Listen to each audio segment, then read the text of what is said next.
shiny while I was grinding. And I assumed correctly. With the amount of grinding that you have to do, it's almost expected to find one at some point, and I'm very glad I found this one instead of the weather rat.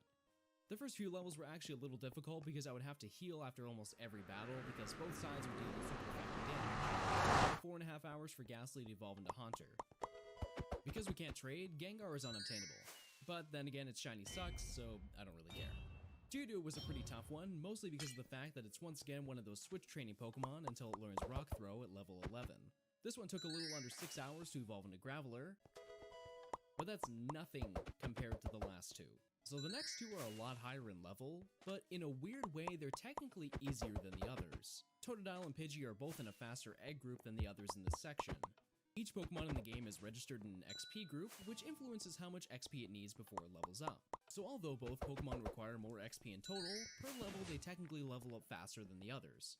Not that that really matters, but that'll have more of an influence later on as we progress through the other gyms. Once Totodile gained access to Water Gun at level 13, it was all uphill from there. In total, it took me about 7 hours to evolve Totodile to Croconaw, and Croconaw to Feraligatr.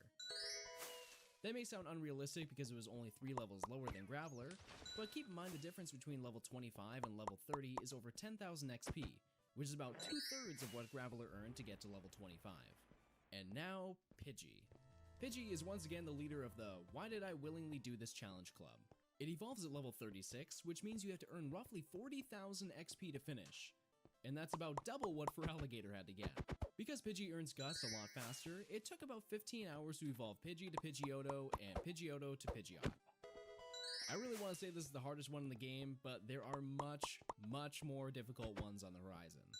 In total, before the first gym leader, we can get 32 Pokemon, but there is one more that we can get. One thing that a lot of people opt out of doing in these games is allowing your mom to save your money.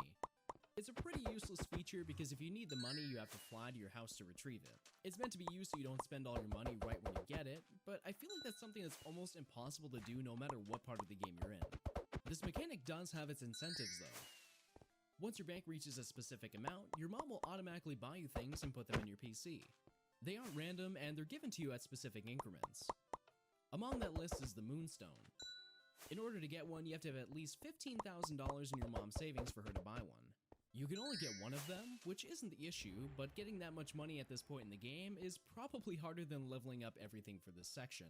By the time you finish all the available battles and save as much money as you possibly can, you won't even be close to that amount.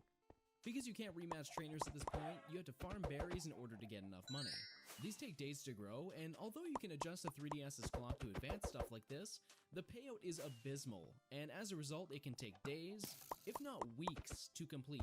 Pretty much everyone in the subreddit has acknowledged that this is an extreme waste of time, so technically I already failed this challenge. But at that rate, this video would have come out never. So instead, let's take on Falkner and move on to the next section.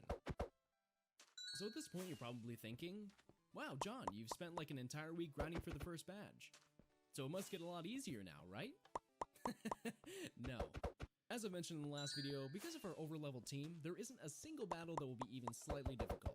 Plus we have counters for most types, so even if that was an issue, we'd still be fine. After claiming the badge, Professor Elm gives us a call and says that he wants us to go to the Pokemon Center in Violet City. One of the professor's assistants gives us the mystery egg and asks us to open it up and see what's inside. Now normally I'd crack one of these bad boys over a skillet, but apparently that's not legal in this region, so we'll have to walk around a lot until it's ready to come out. This kinda sucks because we don't have access to a bicycle yet, but after some walking around, Togepi hatches from the egg.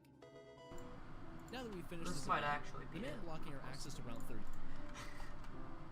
Depends, but that wasn't too bad of a run. This might be it.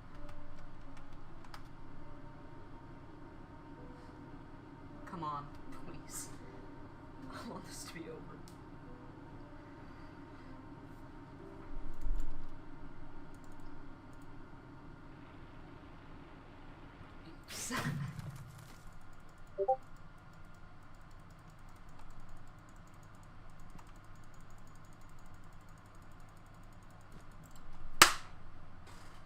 Let's go, 422.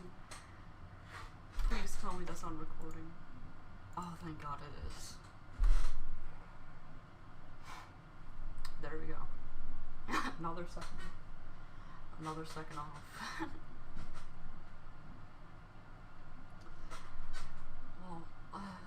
way undone until Swanky takes back the record, but holy fuck.